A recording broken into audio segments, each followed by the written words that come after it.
Near the end of September, archaeologists in Gaza announced the discovery of graves in a Roman-era cemetery.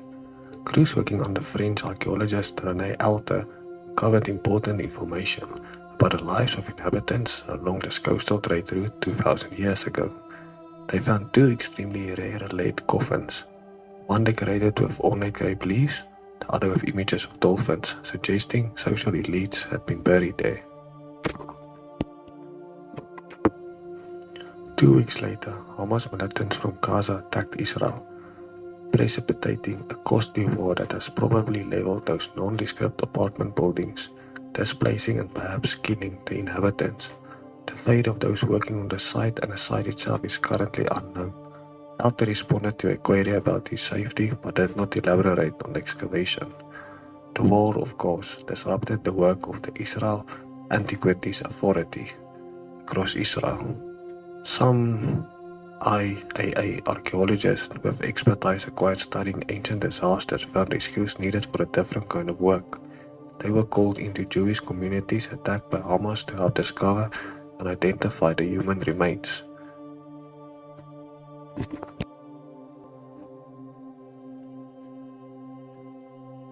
Almost lost in news of war was the recovery of ancient Israelite DNA from the First Temple period.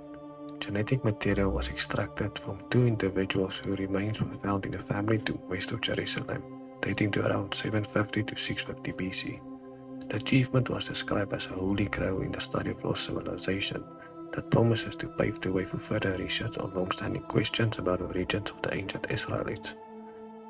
The preliminary results were to be discussed at a conference on new archaeological discoveries, but the gathering was postponed due to a conflict between Israel and Hamas. The Bible describes wars going back to the time of Abraham in Genesis 14.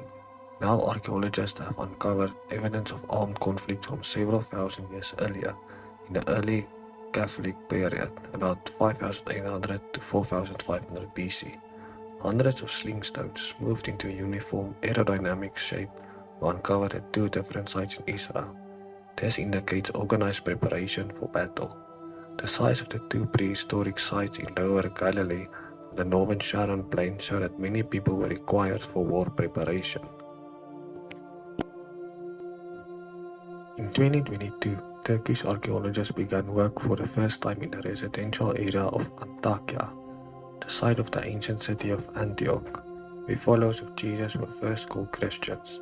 Excavation raised hopes about the possibility of many new discoveries about life in Antioch, but then an earthquake struck Turkey and Syria on February 6. Antakya was one of the most devastated cities, with more than 35,000 dead.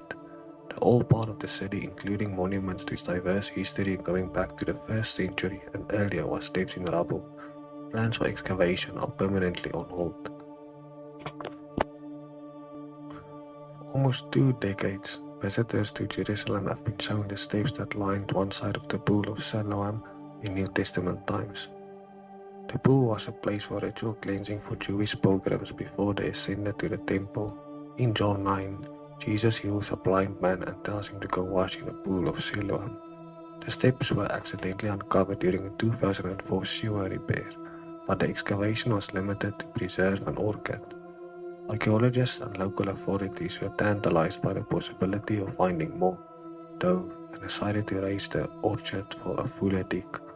Nothing was found. The steps were apparently preserved when a road was built over them, but the rest of the stones of the pool are not there. They were likely taken in ancient times for other building projects. Archaeologists hiked to Arsania, a fortress atop a desert mountain overlooking the Dead Sea, for the first season of excavations. The fortress was built by the Hasmoneans, then used as a prison by Herod the Great, and then as a Byzantine monastery.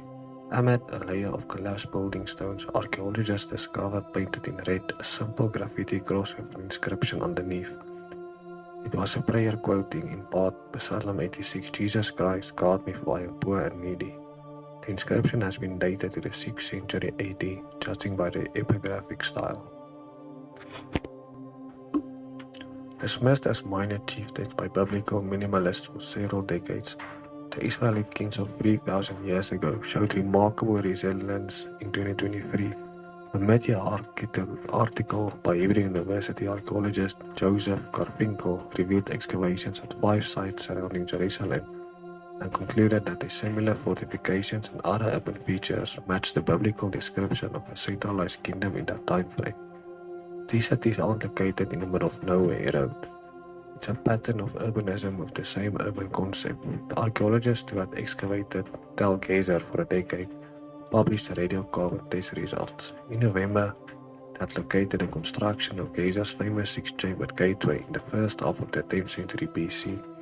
This seems to lend support to 1 King 1915, which describes Solomon constructing labor to work on Jerusalem, Hazor, Megiddo, and Gezer. This puts David and Solomon back on the table for being involved in at least some of the monumental architecture in the area, said Lyndall Webster of the Australian Archaeological Institute, the lead author of the study. An extraordinarily well-preserved mud brick arch has been carefully uncovered at the Archaeopolis of a Canaanite city overlooking the Jezreel Valley in northern Israel. The arch leads from a vaulted corridor deep into the Tel, a layered archaeological mound. Its end has not yet been uncovered. The purpose of the arch is not yet known, though some have speculated it has cultic significance. The arch appears to have been preserved by being reburied shortly after construction. Shomron, little mentioned in the Bible, was largely overlooked by archaeologists until the current dig start in 2017. The city covered 48 acres at its height in the Middle Bronze period, 4,000 years ago. Archaeologists have been carefully digging into the remains of a Byzantine basilica near the Sea of Galilee, convinced that they are uncovering the true site of Bethsaida. Last year they found a mosaic inscription referencing the chief and commander of the heavenly apostles, which suggests this ancient church may have been built to commemorate Peter. According to tradition, the church of the apostles were built over the house of the apostles Peter and Andrew. That find was number 6 on my list. This year, the excavation receives top billing for the discovery deep under the Alps, the remain of a 1st century wall. The find adds more weight to the argument that this is the historic Bethesda and not a Tel, a site several miles inland. Continued excavation could tell us more about the lives of the early apostles.